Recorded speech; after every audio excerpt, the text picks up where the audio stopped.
আজ থেকে ২৫০০ বছরেরও আগের কথা। ভারতের গিরিশ্রেষ্ঠ হিমালয়ের পার্শ্বে বয়ে গিয়েছিলেন রোহিণী নদী। এই নদীর তীরে ছিল একটি সুপরিচিত সমৃদ্ধশালী রাজ্য, যার নাম ছিল কপিলাবস্তু। শাক্যরাজগণ এ রাজ্যে রাজত্ব করতেন।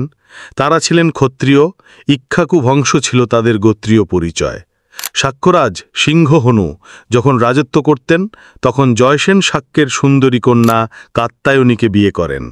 যথাসময়ে দেখা যায় সিংহহনু ঔরসে কাত্যায়নীর গর্ভে শুভক্ষণে শুভ মুহূর্তে শুদ্ধধন, ধৌর্তধন, শুক্রধন এবং অমিতধন নামে 4 পুত্র এবং সীমিতা, প্রমিতা নামে 2 কন্যা জন্ম নিয়েছিল।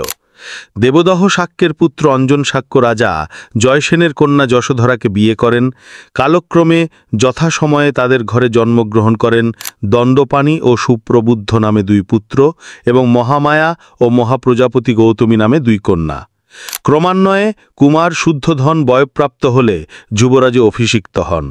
শুদ্ধধনের উপযুক্ত বয়সে তার পিতা রাজা সিংহহনু শুদ্ধধনের বিয়ের প্রস্তাব করে সর্বগুণে সর্বসুলক্ষণা সুন্দরী কন্যা অনুসন্ধান করতে মন্ত্রিপরিষদকে আদেশ প্রদান করলেন। মন্ত্রীগণ যথাসময়ে সারা রাজ্য ঘুরে সন্ধান পেলেন দেবদহ রাজ্যের রাজা অঞ্জনের জ্যেষ্ঠ কন্যা সুন্দরী সুলক্ষণা মহামায়া দেবীকে।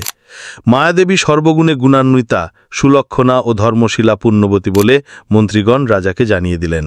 তখন রাজা সিংহহনু মহামায়াদেবীর বিবাহের আলোচনাক্রমে নানা উপঢৌকন সহ যুবরাজ শুদ্ধধনকে দেবদাহে পাঠিয়ে দিলেন। সিংহহনু শাক্য রাজাদের মধ্যে শ্রেষ্ঠ, অন্যান্য সামন্ত রাজ্যে তাদের সমান রাজ্য নেই বলে তখন রাজা অঞ্জন এ প্রস্তাব পেয়ে অতিশয় আনন্দের সহিত মহামায়াদেবীকে বিয়ে দিলেন।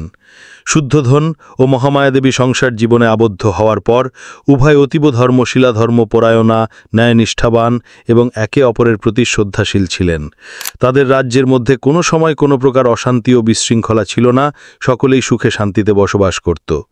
এমন ধনে জনে ভরা সুখের রাজত্বেও শুদ্ধধন ও মহামায়াদেবীর মনে কোনো শান্তি নেই। বিষাদ মনে ছিল, দুঃখ বেদনা, কেননা শুদ্ধধনের বিয়ের অনেক দিন হওয়ার পরও তাদের ঘরে কোনো পুত্র সন্তান মায়াদেবীর গর্ভে আসলো না। তারা অনেক পূজা পার্বণ, ব্রত নিয়ম, যাগযজ্ঞাদি করে সন্তান কামনা করতে লাগলেন। এদিকে রাজা সিংহহনু অনেক ভেবেচিন্তে শাক্য বংশের মান সম্মান, গৌরব এবং বংশমর্যাদা রক্ষার নিমিত্তে শুদ্ধধনকে দ্বিতীয় বিবাহ করার জন্য অনুমতি প্রদান করলেন।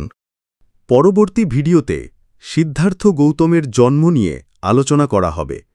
দেখতে পেজটি ফলো করুন।